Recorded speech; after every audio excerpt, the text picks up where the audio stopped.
Yun din yung problema ng kay Mr. Britannico, no? Na state forces and parang may impunity na nangyari habang sila ay nasa posisyon, Mr. Chair. So I would like to ask the opinion of Attorney Cristina Conti.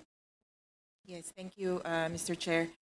As I shared in one of the previous sessions of the Quadcom, there are generally 3 steps in this campaign. First, vilification. You identify an enemy. In the case of drugs, they would say that these people are connected to the drug trade. In the case of activists, they would say that these are communists and therefore terrorists, criminals. After that, the operation would be conducted by possibly police officers or agents of state agents. The circumstances are similar actually in both drug-related killings and in activist killings. Nanlaban is a common narrative where planting of evidence or of drugs is common. Second, the killings would be conducted under the cloak of night, under the cloak of darkness, and they would ensure that there are no witnesses to the killings. However, I mean, openly, it would be as brazen as possible, meaning there would be others surrounding the location, but separated from the incident, or ilalayo po ng konti yung posibleng maging witness, pero malapit pa rin para ikakatakot ng lahat. At pangatlo, the third step would be absolution, either poor or no investigation at all into the killings. And in both cases of the Britannico murder and in the case of the Bloody Sunday murders, that's obvious. The cases are stalled. And in the case of Britannico, even if there are charges already pending, hindi nga po nila mahuli yung may kasalanan. Lalo na po dito, yung police, active duty pa rin. Thank you, Attorney. Attorney, para kasing series of operations conducted, tas mass application, issuance of search warrants. Itong Bloody Sunday, prior to the operations, 42 out of 63 search warrant applications in Manila RTC were granted. Ito po yung kanina na introduction ko ng speech, kaugnay dito sa Bloody Sunday. Tapos, meanwhile, 4 out of 9 search warrant applications were also granted in our Antipolo RTC. How is this possible? What is the process involved para kasing mass manufacturing of search warrants, no? Seemingly, merong search warrant factory, Mr. Chair. So, yun po yung tanong ko. Siguro, baka pwede rin tayong magtanong kay sa legal counsel ng NUPL, si Attorney Julian Oliva. Yes, Madam Chair. Actually, merong circular yung Supreme Court allowing the executive judges ng Quezon City and Manila to approve or issue search warrants applicable in the whole country, no? Ibig sabihin, kahit sa Mindanao i-apply execute yung search warrant, pwede niyang i-apply yan sa executive judges ng Quezon City, RTC, at o kaya ng Manila RTC. Ito ngayon ginamit, nung nauso kasi, ang paborito nilang applyan ng search warrant dati ay yung executive judge ng Quezon City. Nung marami ng mga search warrant na in-issue nung executive judge ng Quezon City, bali at saka nabaliktad dyan o in-invalidate yan ng mga korte, ang ginawa nilang sampahan ng search warrant ay yung executive judge ng Manila. Kaya doon sinampa yung napakaraming search warrant, application for search warrant. Sinabi nga, mahigit napakaraming sinampa sa executive judge ng Manila. Ang ginawa ng executive judge ng Manila, dinistribute to sa mga vice executive judge. Ang nangyari, sa napakaraming application for search warrant na sinampa, halos ilan lang yung mga witnesses, no? Pare-pareho yung sinasabi.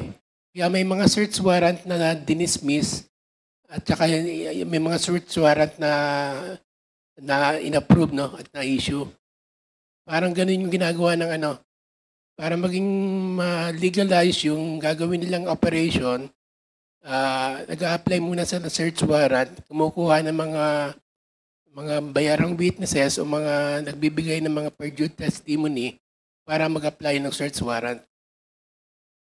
Bali, ganun yung nangyari doon sa mga operations ng police. Thank you. Lalo Chair. na sa Bloody Sunday.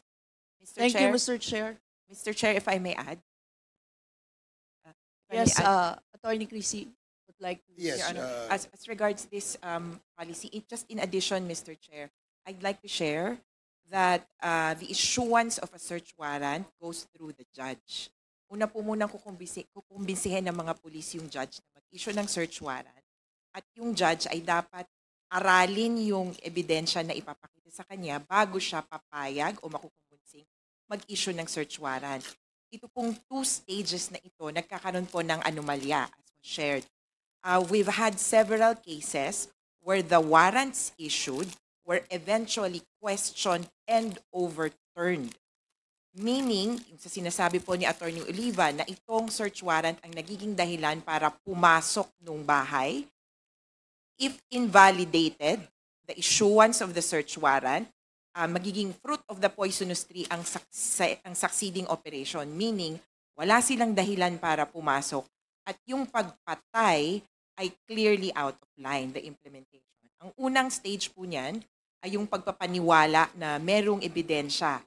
At dyan laging sabit po ang pulis dahil nag-iimbento po sila ng mga kwento. Pangalawa, ang posible pong sumabit ay yung judge na hindi po nagtatanong ng tinatawag na searching or probing questions resulting in answers. Kaya dito naman po yung issue at concern namin kay Judge Villavert ng Quezon City.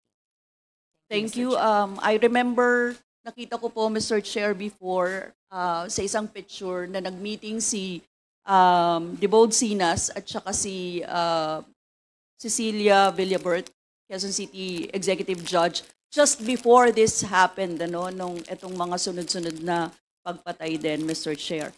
I don't know kung ano yung kanilang pinag-usapan, but then I've seen a picture of them together talking.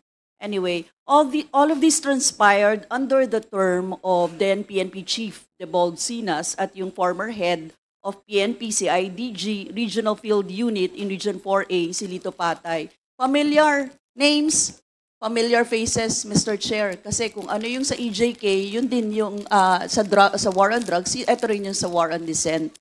So, what was their role in the mass application and approval of the search warrants that were used for conducting these bloody operations? So, tingin ko kailangan talaga natin, Mr. Chair, at the proper time ipatawag ang mga involved dito. And even siguro yung kakayanin natin na usapin dito sa issue ng mga search warrants by executive judges. Ano, Mr. Chair? But anyway, Mr. Chair, yung mismong tagapagpatupad ng war on drugs bilang PNP chief. Tapos yung Davao Boys na pinadala noon sa batasan, maraming namatay sa war on drugs nung panahon na yon. Involved din talaga sa pagpatay sa mga aktivista sa Bloody Sunday Massacre, Mr. Chair.